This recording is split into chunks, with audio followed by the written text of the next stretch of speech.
Hello दोस्तों, welcome to my channel. आज हम ट्रांसक्रिप्शन नंबर 19 करेंगे। So be ready. 3, 2, 1 start.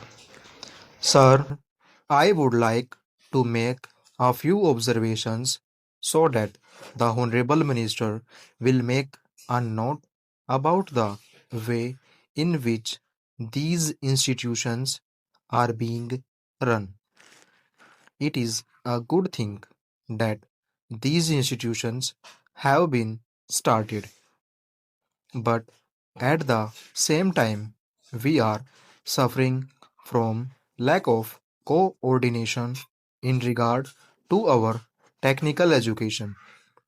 We have certain institutes like the Polytechnic, etc., under the Scientific Research and Cultural Affairs Ministry, and they are run through the state governments. Then there are the engineering colleges under the universities, and thirdly, sir, trade technical education is imparted by the Central Labor Ministry at the state level. In addition to that, the states have certain arrangements of their own for technical education. I feel that there is no effort at coordination, and that leads to a good deal of confusion. Perhaps if there is effort, there are certain difficulties. I hope the Honorable Minister will tell us about that.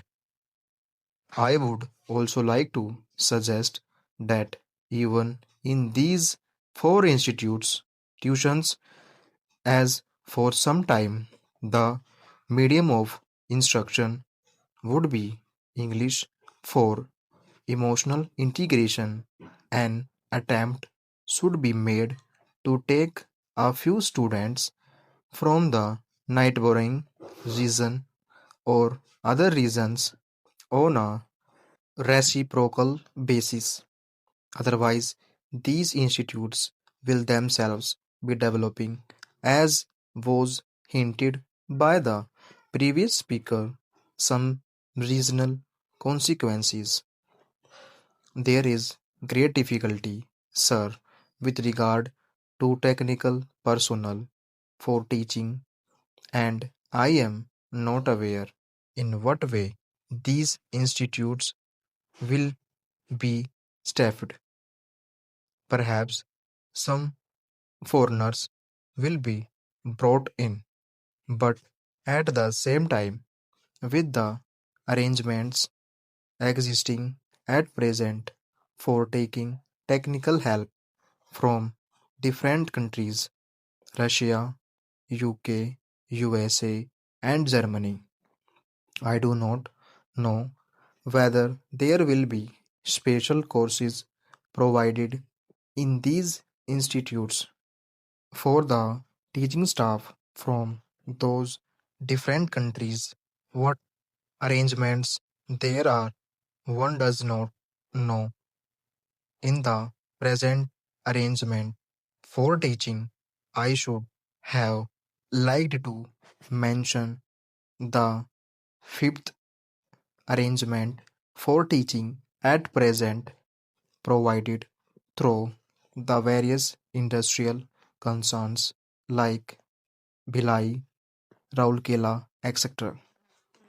All these big concerns have their big technical schools, and they take their students for postgraduate work as also for research work. What will therefore happen with regard to the standard is a question. Sir, we are not at all sure in our country about the correct use of terms. I would, for instance, mention here the word polytechnic. They have one school, and even if there is arrangement for starting another subject.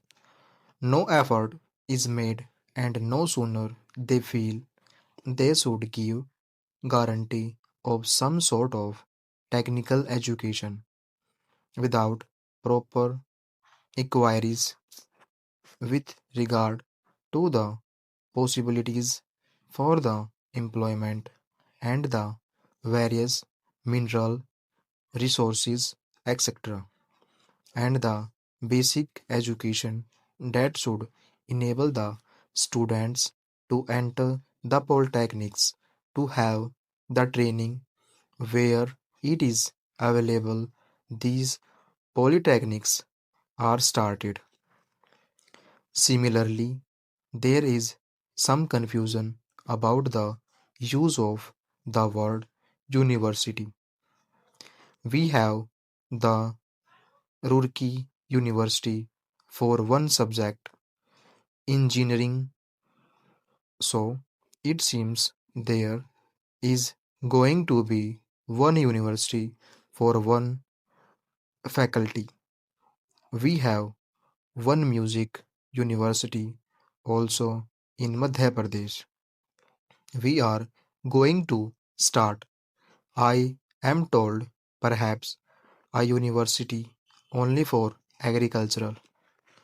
So, if these institutes are there, which term seems to be really the appropriate word in place of these one faculty universities? I think the Honorable Minister should take the initiative in determining what should be the exact connotation of these terms. Otherwise, one day, as was pointed out, there will be perfect confusion.